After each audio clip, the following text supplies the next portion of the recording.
We're so glad that you joined us for Crawford, the man the South forgot. We have a wonderful panel discussion set up for you. My name is Ada Bobineau, and I'm the founder and the director of the San Antonio Black International Film Festival. And we want to welcome you to our Juneteenth showcase as well as panel discussion. We are so happy to partner with the Community Renewal Society out of Chicago. I'd like to bring on Reverend Dr. Waltrina Middleton to join me. Hey, Dr. Middleton. How are you? Can we hear you? Hello, how are you? Ada, thank you so much for welcoming us. We're glad to be here with you. Oh, thank you for joining us. This is a very important work, and we're so glad folks got a chance to tune in and watch it today. I want to go ahead and introduce everyone and bring them into the studio, and then from there we'll continue forward. Okay, with the post-production discussion. Okay. Absolutely. Okay, so Elliot, I'd like to bring on Tiffany Jackman, Phillip Crawford, and Dr. Linda Thomas. Yeah, we can fit everybody. Okay.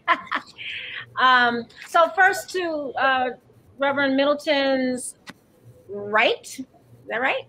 I have Tiffany Jackman. She is a co-producer and editor of Crawford, the Man the South Forgot, under the HOBO Films Production Company out of New York. So we want to welcome you, Tiffany. Thank you for joining us. Thank you for having me. And then we have Dr. Linda E. Thomas. She is just a wonderful spokesperson, activist. I'm getting the word theologian, historian. I couldn't like get it out. Theologian and speaker out of historian, Chicago, scholar, well, professor as well. We thank you. We welcome you to our panel discussion. And then we have Phillip Crawford. We have the Phillip Crawford who is representing the family, the Crawford family. He's a great-grandson of Anthony Crawford. Phillip, is it great-great-grandson or grandson? Can you hear me? Phillip Crawford. I don't know if he can hear me well. Hopefully he can join us and get the audio going. So I want to go ahead and just kind of get started, Waltrina. First, before we get started, we think that it's very fitting and important to have libation poured in honor of two persons who were very active in the production. And so we want to go ahead and let you go ahead and take over from there, Dr. Waltrina Middleton. Sure. Thank you. Thank you so much. I first want to begin by saying that we're very grateful for the San Antonio Black International Film Festival and also HOBO Films for making today possible alongside Community Renewal Society. And Community Renewal Society is a 138-year-old organization that with a mission committed to eradicating racism and poverty.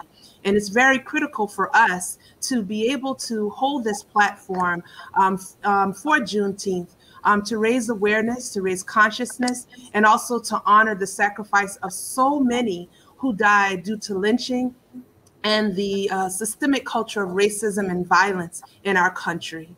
As Ada noted, we would like to begin by pouring libation. And I do have here a plant as well as some soil. And I also have water. And I just ask you to be in a place of reverence as we honor the ancestors. Pouring libation is a sacred and African tradition, or that's rooted in African tradition, where we honor and recognize the presence of the ancestors. Traditionally, we ask our elders that are present for permission to begin.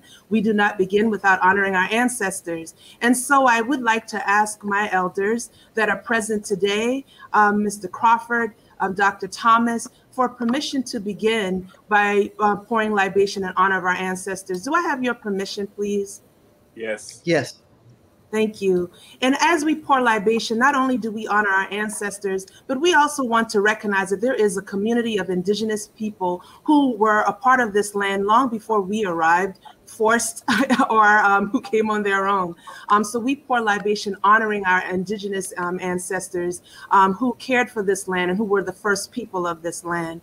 But we also pour this libation honoring the man that we are here to speak upon today, Mr. Anthony Crawford, and also his great-great-granddaughter, who was a personal friend of mine, whom I love and miss so much, Doria Johnson, who passed away in 2018, who worked diligently to research her great-great-grandfather's history and made it possible for this, documentary to take place.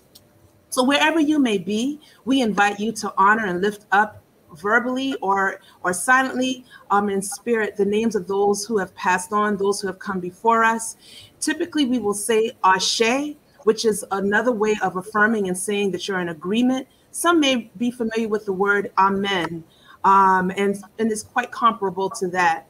But we also recognize that as the Crawford family stood to honor their beloved family members and to call for reparations, they did not stand alone. There were representatives of the Malcolm X family, Emmett Till family, and Ida B. Wells family that stood with them. And so we know that there are so many names that we cannot call. So we honor them. And so I pour this water using cool water to pour to the north, the east, the south, and the west, inviting our ancestors to come from each direction to be present with us today and to humbly give thanks for the sacrifice that they have made. As I pour this water, I say Ashe, Ashe, Ashe, and Ashe, lifting up and honoring all those names that we hold in our hearts and those that we do not know, those in the great diaspora, those that have struggled to overcome many hardships, that have crossed the waters and returned to their homeland. We give thanks for the sacrifice and all that they have done for us. And we honor them. Ashe. Sure. And I will also make sure that the water, that the soil that was poured upon the soil will also touch the earth. So it's really important to know that the water and soil and the plant was used. Again, so we have three amazing individuals who are here with us. We thank you so much for all of the different ways that you bring your witness to this conversation. We have asked Dr. Linda Thomas to be present because of her great scholarship and knowledge of this whole era of lynching. But also Dr. Thomas was a close and personal friend of Doria as well. We are so grateful for Tiffany Jackman, who was brought into the project to be able to help pull together this powerful narrative. And I remember being very struck by Ms. Jackman's own words that talked about the socioeconomic impact. So we will hear reflections from her on that, as well as her experience being a part of this powerful project. And also, we are very humbled to have Mr. Phillip Crawford with us, as Ada said, who represents the family. And as you watched the documentary, you saw that Doria did not walk alone. Mr. Crawford was right there by her side, helping her to become reacclimated with the land and with her heritage. And so thank you all again for being here. Dr. Thomas, on a personal note, can you give us just a reflection on who Doria Johnson was? Why is it so significant that a Doria Johnson would be the one narrating this important story? It's so important that Doria Johnson would be in charge of this project, because she was all the time fighting for truth. She was doing doctorate work at the University of Wisconsin, and she was doing women's studies. And in real womanist fashion, she was concerned about the whole community, and that would include ancestors like her great-grandfather. She was true in spirit, she was serious, and she was tenacious. Most of all, she was very loving. I happened to talk to her during her final days. I didn't know that it was her final days, but she was even pursuing truth for the sake of community. So it's a gift that she has left us. Mr. Crawford, when you hear Dr. Thomas speak of the brilliance and the tenacity of our beloved Doria, what comes to mind as a common thread when it comes to great-great-grandfather Anthony Crawford and just the energy and spirit of the Crawford family? Well, first time I talked with Doria, it was like we had been knowing one another basically all our lives, and we just bonded from there. I could tell that came through very strongly in the film. And I love that particular moment when you were in the church and you were like, you know, who's calling at this hour? And it's Doria. And it was just as if she made her presence known even via the phone. And what was it like that moment when you were taking her on the land and seeing her connect with the land? What was that experience like for you to share that moment with her? I really enjoyed spending that time with her, sharing my knowledge that was passed on to me with her, because she was so curious and serious about her work that she was doing. Absolutely. Ms. Jackman, Tiffany, one of the things that I appreciate about your being engaged in this work is also your ability to also speak to the socioeconomic disparities. What else did you learn? What other impressions did working on this project have on you in your outlook in terms of reparations in our society today? Yeah, well, it told me a lot in terms of reparations in this society. It really influenced kind of my view of America in general, because my family were immigrants here. And so I'm learning a lot about American history through projects like this. And, you know, when it comes to reparations, being that my family's not from here, I wouldn't even be eligible for reparations. But seeing the story of this one family shows why things like reparations are so important. When you were invited to become a part of this film, did you have any sense of the history, or and tell me a little bit about how you became deeply involved in this work? Yes. So I unfortunately never got to meet Doria in person. This project was started around like 2000, 2002. At that time, I was like still in high school. But that was when they were interviewing Doria and going down to Abbeville and, you know, interviewing different people. And then I came onto the project around 2019 because all this footage was there, but it was, you know, kind of sat on the shelf for a few years. And Howard Bowler, who runs HOBO Audio and now HOBO Films, asked me, hey, can we finish this project? Mostly because, you know, we wanted to finish it for Doria, right? And so I basically had all of this footage and I needed to try to make something out of it. And that's how I edited this together. And very powerful, the contrast of being able, especially in the introduction where you have like this community PR of Abbeville, this noble community, in contrast with this very painful narrative. And what's striking to me, and we also want to honor her in her absence, Caroline DeVoe, who's the director of the film. And one of the things that she shared was that this lynching of Mr. Crawford occurred right a year before the tragedy in Tulsa.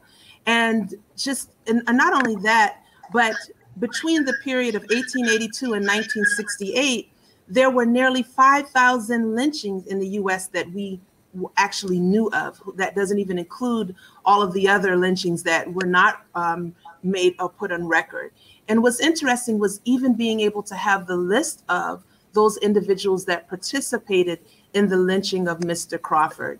What was it like coming across some of those historical documents, seeing those names, seeing the pictures, and also just hearing all of these narratives?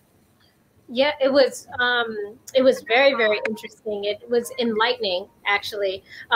One of the comments that one of the AP reporters said that if you follow the lynching trail, you'll find the land lost trail. Wow. And that just tells everything that you need to know in terms of seeing how those lynchings affected the economic growth of Black people in America. There was more to it than them just wanting to kill people. You know? Right. They wanted to disinherit folks. And let me correct myself, not a year before Tulsa, but actually 9 years, almost a whole decade before the massacre in Tulsa.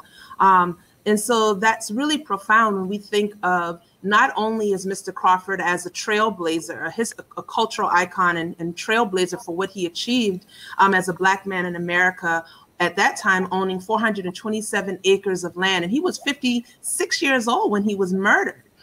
So that's 9 years before the great tragedy in Tulsa. Mr. Crawford, let me ask you, when you see our nation and being attentive to the massacre in Tulsa and people gaining more awareness and increasing conversation around reparations, how does that make you and your family feel as being some of the leaders in this conversation around reparations and understanding the great sacrifice that your family has made as well? Well, I think that the more things stay the same is that things never change and they just repeat themselves in a different way. Let's talk about what has changed. I know that in the film, Doria demanded many things. Your family as well. You wanted to make sure that in that museum, that cute little museum that was in the town where they had all of the prominent individuals, and Doria asked, hey, can we submit our great-great-grandfather's information? Was that updated? Is he included in that memorial? I know that there is the memorial plot at Town Center and that the South Carolina Senate apologized. But what other changes have occurred since that time when in 2016, when your family convened on that Town Center to honor your great-grandfather? Other monuments and plaques have been placed in different areas of the city. But basically throughout South Carolina, just from starting that one, because I had a group to come down from Greenville, South Carolina, to talk with me about going back to Greenville doing the identical same thing. And they, it's going, but slowly. Right. And when you hear about Tulsa, what type of impact does that have on you and your family when you hear these other narratives surfacing and society gaining more understanding about this dark part of our history? They didn't want us to be successful, for one thing, as Black people. And if the Black leaders at that time, well, still now, if they are being successful, they try to stop us, because they say if you kill a head, the border died. They don't want any Black leaders welfare. That's so true. Dr. Thomas, from a historical perspective, and Mr. Crawford raised a good point, as did Tiffany Jackman as well, regarding the generational wealth, that when they murdered Mr. Crawford, they not only seized his land, they seized the money that was in his bank, they disinherited generation upon generations of family that was forced to leave. From a historical perspective, how do we enter into this conversation today with respect to reparations? And even before that, could you give us a historical framing of Juneteenth as well? Well, Juneteenth was when Texas finally released its enslaved Africans, while Lincoln signed the Emancipation Proclamation. Sometime before that, Texas was the last state to abolish slavery. And what this means as it relates to Juneteenth, and then what's happened to Mr. Crawford, or even what's happened more recently today, is that there continues to be a disregard, if not hatred, for Black bodies by I don't like to talk about white individuals as much as white culture. White culture is very adverse to seeing Black people economically. And what this means for the African American community is that we lag generation after generation collectively around issues of money and wealth. What I like to say is that the descendants of the white slaveholders are still holding the lives of Black folks, even as we are free. And so there is a different kind of holding going on, perhaps not slave holding of actual bodies, but slave holding the descendants of African slaves were continued to be in some ways lynched by a system economically. And this is what Black Wall Street in Tulsa, Oklahoma is all about.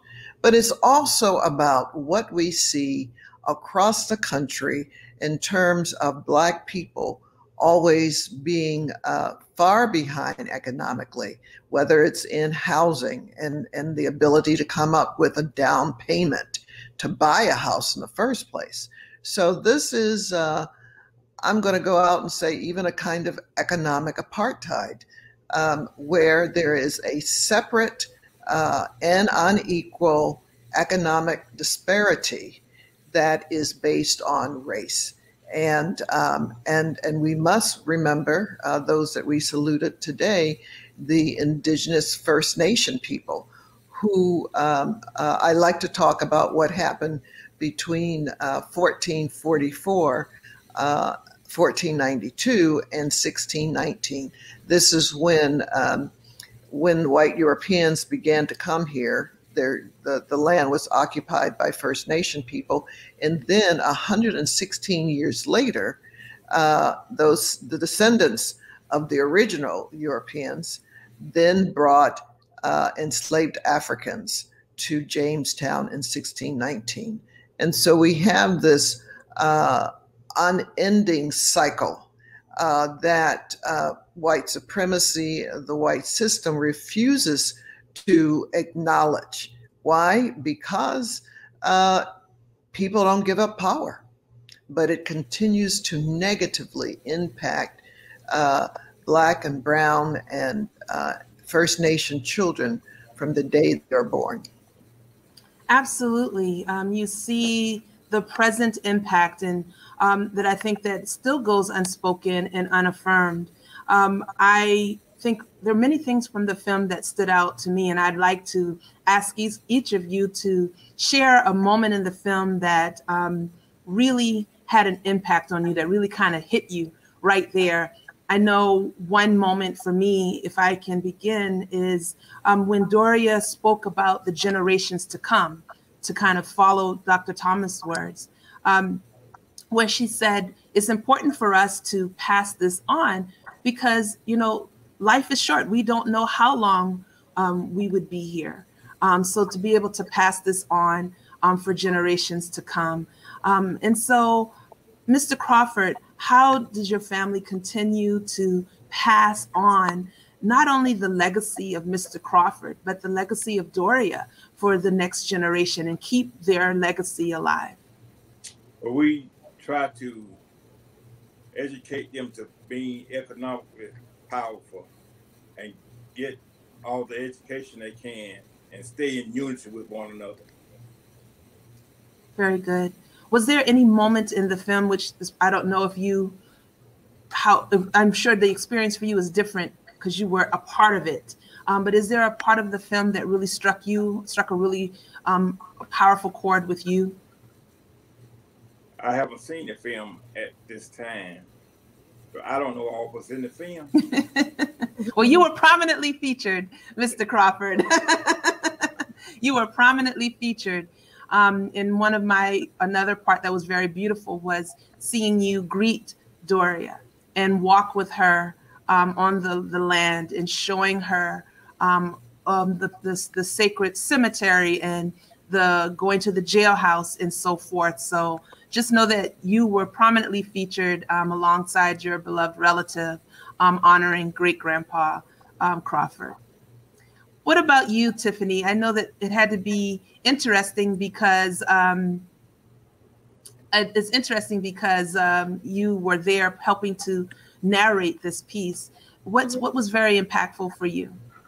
I think not necessarily a part that was actually in the film, but part of making the film. One of the most impactful parts for me was actually going down to Abbeville, meeting Phillip, and when Phillip actually took us to the land, right? Because this whole time I've been working on the film and I've been hearing 427 acres, hearing it. But when I went to the land and actually we had to drive from one end to another and to really see what 427 acres was and the fact that this family doesn't have that, that was very impactful and kind of infuriating to be honest with you. Absolutely. Mr. Crawford, before we have Dr. Thomas answer, Mr. Crawford, in follow-up to what Tiffany just shared, is the state or the town making any strides towards reparations for your family? I'm sure that many would like to know the answer to that question. At this point, I don't have any information on that, but from my knowledge, no. And so justice, we must continue to demand justice, not only for your family, but to demand reparations for the stolen land, the stolen lives, the generational harm that has been inflicted upon Black and Brown and Indigenous bodies all across this country. Dr. Thomas, what was very striking for you? What was most striking to me was when the film began and I began to see Doria as the researcher going to the city hall and beginning to ask questions for the retrieval of data. And she was so patient, and she did get run around a bit. Now, the second thing that contrasted that as researcher is that she knew to also call the Black church, the AME church that the family belonged to. And it was a beautiful thing when Phillip Crawford talked about this. She called on Sunday morning, and he just happened to go to church early that day. And it was unusual for the phone to ring, also unusual for him to be there. And when he answered, it was Doria saying that she was there looking for her family roots. And just to hear him say that was an acknowledgement of the one place that she went while she was there in Abbeville, where she didn't get the runaround. And she was greeted, but also the importance of the history of the Black church and what it means for her family. The family reunion that she organized was also very, very moving. But another thing that was moving that's already been mentioned is when Phillip took her to the land and she said, "Is this where we are buried?" And to walk among the graves and to be at the grave site of her great-grandfather had to be a sacred moment, similar to the sacredness of the libation that you did with the soil. It was one of those moments that was just, she said, just to walk on the land that they walked on was just a very moving thing. I could go on more, on and on and on, because I think the film is so amazing, but it just resonates with our souls, and her tenacity, and bringing to fullness the story of Mr. Anthony Crawford. Yes, and telling the story of her great-great-grandfather, Mr. Anthony R. Crawford, she's also telling the story, or one of many thousands upon thousands of stories in this land, speaking to the moral injury that so many continue to suffer. I know that there's a phrase that we like to use, post-traumatic stress disorder, but I like to challenge that. Dr. Lee Butler, who's now retired from Chicago Theological Seminary, would always talk about protracted stress disorder because we are still in a state of trauma. And one of the things that really still hurts me, just watching the film and still thinking about it, was the fact that the family was not able to reclaim his body, that the actual gravesite was unknown, that they were run out of town and did not have the opportunity to give honor to their beloved. This was not just a businessman. This was a father. This was a husband. This was someone who belonged to a people, and he was stolen from them in such a brutal way.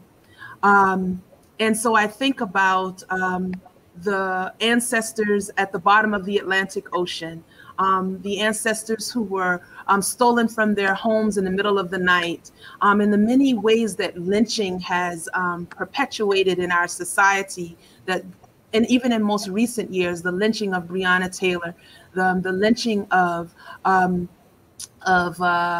Tamir Rice, and in the many names in our modern time. So this is protracted trauma because it's not just in the early 1900s or before that. It's still happening today. With respect to the conversations around reparations, is this a moment in time for our nation officials and leadership to take on this conversation in a more intentional way? And that's for any of you. I would say so. Go ahead, Tiffany. I would say so. This is, if there's any time, it's now. This is the one time, I guess, in my lifetime that I've seen, people of all races saying Black Lives Matter. We actually have the attention now. So I'd say strike while the iron's hot. Go for it. I hope that it would actually happen, but this is the only time that I think that we've ever gotten close. What about you, Mr. Crawford? How is your family calling for reparations, and what are your thoughts on reparations?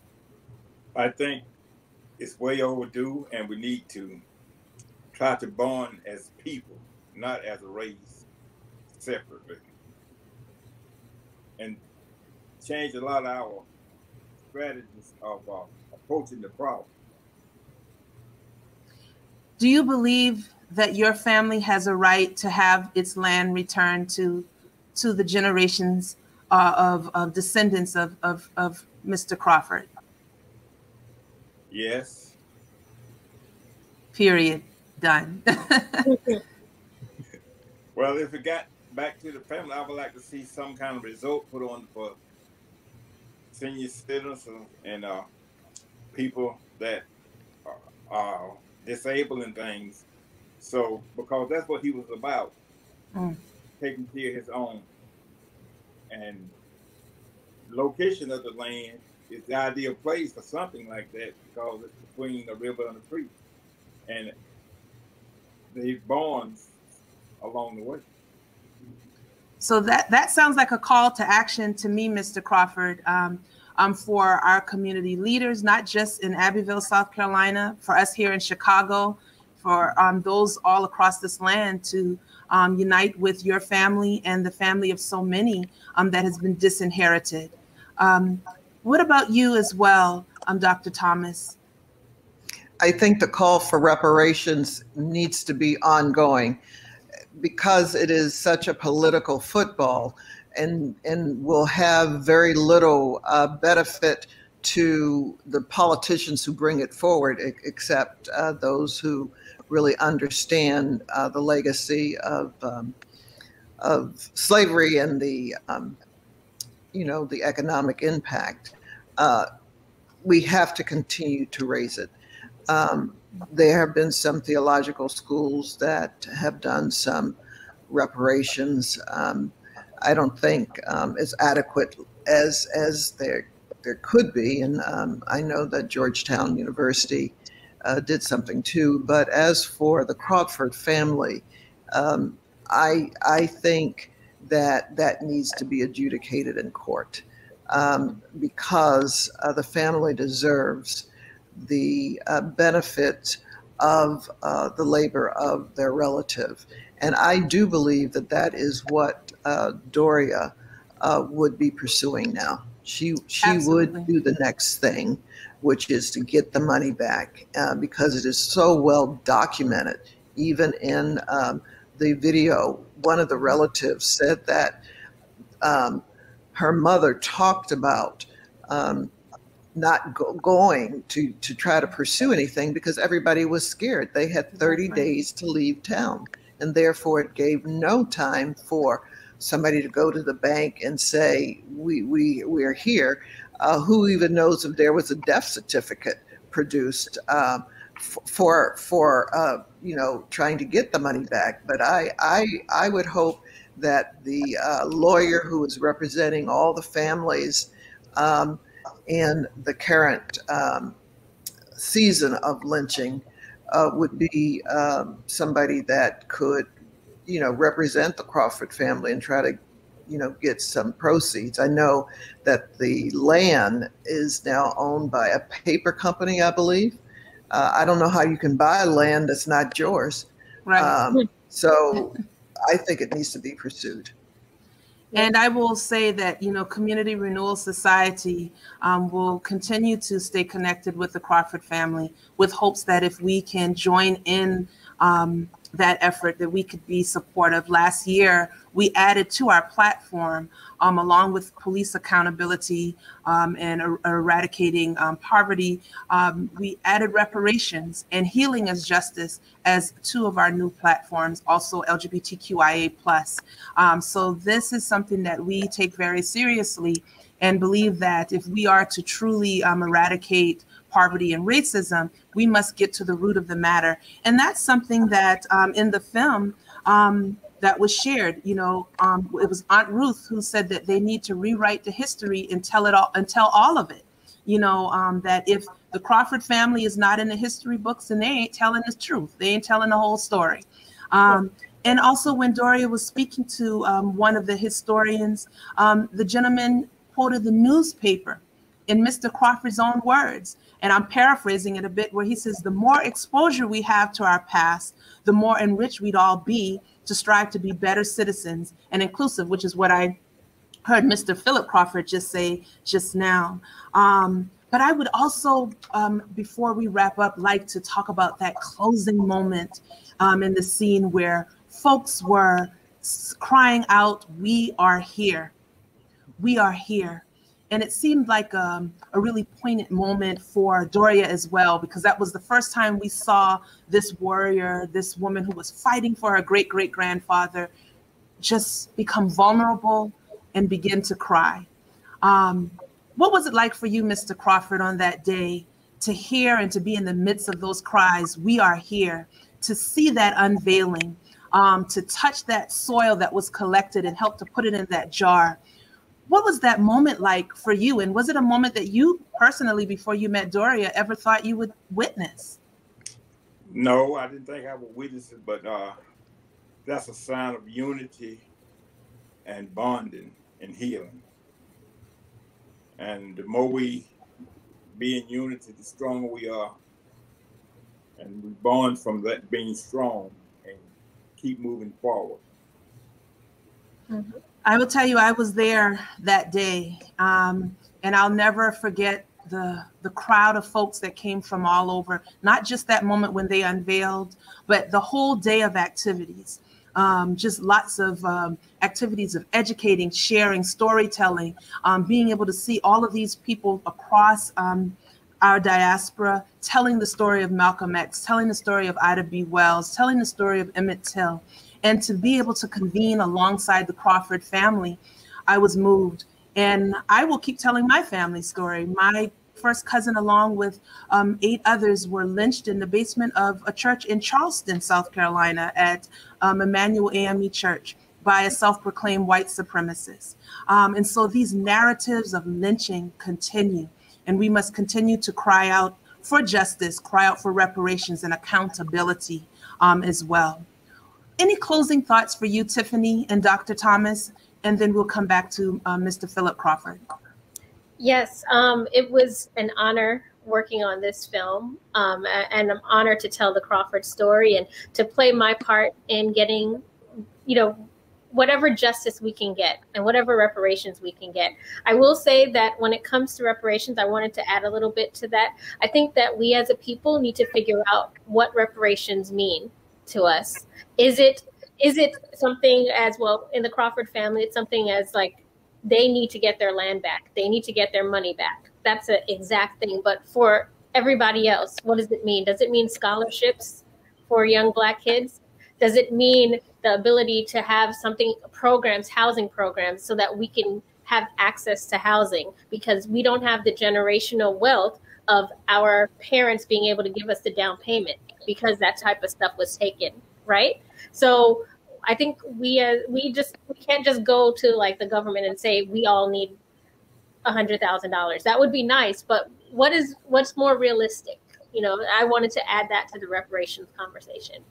Thank you, and thank you for helping to curate this powerful story. And while you may not have met Doria, I believe everything is divinely guided. And so truly her spirit was present with you. And while you may not know her, she bears witness to your work as well. Thank you. As an ancestor. Thank you. Dr. Thomas. The part of the film that you spoke of that everyone was shouting, "We are here," was clearly a moment for me where the ancestors joined those who are in the yet living now with those who've gone on. We're together, and it was like, get behind me, Satan. We are here, and we are here. We are of God. We are sacred, and we are not going anywhere. To do that in Abbeville, where Mr. Anthony Crawford had been lynched, was just so powerful. It just made me stand up with pride and say, he may be gone, but his blood is still here through us, and we're taking it forward. And while that ceremony was going on, Dr. Thomas, we were very much aware of the fact that there were still Confederate flags hanging in the town nearby. So those Confederate flags were still hanging. I don't know if they're still hanging now, Mr. Crawford, but they were definitely all over. There was even a little shop directly across the street selling Confederate flag paraphernalia. And so to your point, to be able to call out, we are here, amidst the very presence of racism that's still persisting. Wow, I agree with you. Mr. Crawford, what are your final thoughts? Well, in the 60s and the early 70s, I come in on the last part of equal rights movement in the South, and I discovered, as I watched it and studied it, that when we beat them at their own game, they changed the rules on us again. And need to monitor that and stay focused on keeping things in place that's going to benefit the poor and the Black, and move forward from that. Don't let them change the rules to suit them all the time, because we'll never win like that. Well, Mr. Crawford, your great-grandfather said, a great-great-grandfather said that, you know, the day a white man puts his hand on me will be the day I die. And when I heard that, what I thought about was the Negro spiritual, and before I be a slave, I'd be buried in my grave and go home to my God and be free. But not just in a very literal sense, but in a spiritual sense of liberation. And what I hear you also speak about is that level of consciousness. So freedom in consciousness, freedom in knowing who we are, that we are free people. And as Dr. Thomas says, we are worthy. And as the people said, we are here. We truly are so honored to be able to share in this platform. We want to, I see Ada has rejoined us, and I want to celebrate Ada as well as a filmmaker and storyteller, the founder of the San Antonio Black International Film Festival, and to include us as a partner in this experience. We're very grateful. And to be able to make space not only for the Crawford family's narrative, but to tell so many untold stories that are across the diaspora is so critical. So we want to celebrate you, Ada, for the great work that you are doing and for having the tenacity to give life to SABIFF. Thank you, Ms. Jackman, for telling this story. I didn't hear you say that you were in high school when this work began, and to be able to somehow find your way into this work, and to be able to bring your gifts and to continue to pass on this story is powerful. And thank you. And Dr. Thomas, to be able to bring your knowledge and understanding of our history, of womanism, and your own personal connection with Doria has certainly enriched this moment and this time, and we're grateful for you. And Mr. Crawford, I think all of us would like to thank you and your family for sharing your story with us, for sharing Doria with us, and we give thanks for you for being here with us today. We honor you, and we honor the legacy of your ancestor. Ada, really, thank you so much. Thank you. I want to just say thank you. This was an excellent panel discussion. I want to show 3 pictures here, because I want us to just have a moment of silence for those who have passed on the Crawford family, and for those who have been instrumental in making this history that was tried to, that the world, at the South, that Abbeville tried to suppress. I want to first honor Mary Ellis Smith, the great niece of Anthony Crawford, who passed away in January of this year. She was also in the film. Ashe. Ashe. Ashe. And then we must honor the visionary who pulled the family together, who unearthed this history and brought it forward, very outspoken on lynching and reparations that her family is still needs to achieve. Ashe. Ashe. Ashe. And the man. Yes. Anthony Crawford. Ashe. A bold and just brave, courageous, visionary, a businessman, entrepreneur, patriarch of the family who started it all. Ashe, we honor him. Thank you. I want to thank everybody. I want to thank Carolyn DeVoe, who was the director of the film, who was also a friend of Doria's. Her partner, Howard Boulder from HOBO Films, brought this to the forefront and brought Tiffany in, and all making this history our own. That we need to continue with the fight.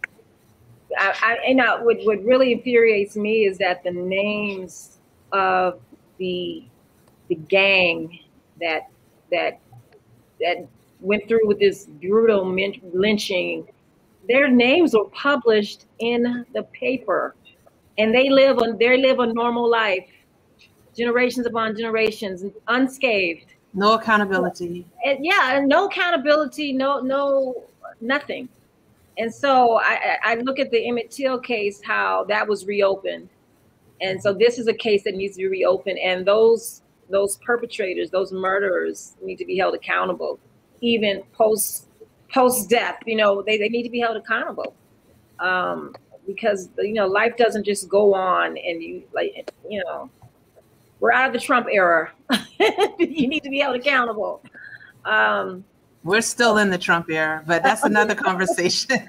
I mean, with him, I mean, he's out, but, yeah, but no, I mean, in that sense, I say no one ever is held accountable. I mean, those that just constantly perpetrating racism and just injustice continue to go on, you know.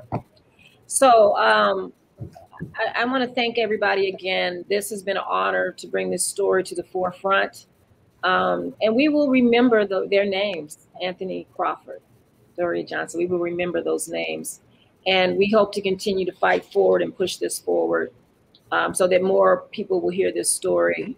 Every Black family has a story similar, I'm sure, that have lived in America. I had it in my own family. So we thank you again. I want to encourage everyone to make sure that you tune in to San Antonio Black International Film Festival's upcoming festival is going to be held September 30th through October 3rd. Please save the date. We have every month, if you follow us on the San Antonio Black International Film Festival on Facebook, we have a screening and a panel discussion. And so that is monthly. Our next one is going to be on July 24th, Revolution from Afar, which deals with just the generations of refugees who have come here from Dakar, Chad, I'm sorry. And they're going to be talking about their life here in the States and what's going on back at home. So we want to make sure that everyone is aware of that next showing, and make sure that you go to the Community Renewal Society. They are doing fantastic work, and we hope that you will join in and continue to keep abreast of what's going on there. Again, I want to thank you for tuning in, and make sure that you make your Juneteenth a day of remembrance and doing something special and worthy. Thank you again. Signing off from SABIFF. Everyone have a wonderful and safe rest of the year. Take care.